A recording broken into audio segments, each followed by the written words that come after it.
তোমরা সবাই গরমের মধ্যে কেমন আছো বন্ধুরা জানিও। প্রচন্ড গরম পড়েছে আর গরমে বন্ধুরা সকালবেলায় যদি তোমরা একটা খাবার খেতে পারো, দুর্দান্ত একটা খাবারের রেসিপি তোমাদের দেখাচ্ছি আমি খাবো।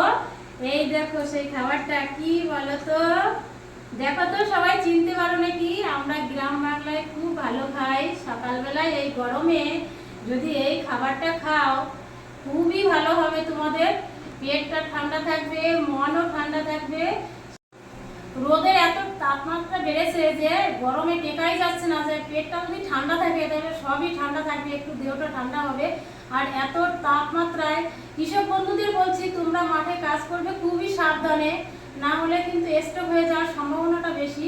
আর সকালবেলায় উঠে যদি সবাই সকালবেলায় এই খাবারটা খাও, দেখো তো কি খাবারটা, খুবই ভালো হবে, শরীর মন দুটোই ঠান্ডা হবে। বিভৎস গরম পড়েছে।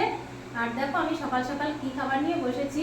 আজকের তাপমাত্রা শুনেছি 48 ডিগ্রির উপরে চলে যাবে, তার জন্য আমি সকালবেলায় এই খাবারটা খেয়ে নিচ্ছি সারাদিন, যাতে আমি একটু ঠান্ডা থাকি। এই দেখো কাঁচা লঙ্কা আর পেঁয়াজ।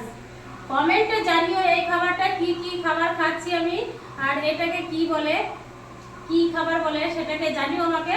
আমি বলবো না আমি যে কি খাচ্ছি। দেখো তো এখন আমি নুন লঙ্কা আর পেঁয়াজ দিয়ে মেখে ভালো করে চটকে, দেখো দই দই হয়ে যাবে ভাতটা।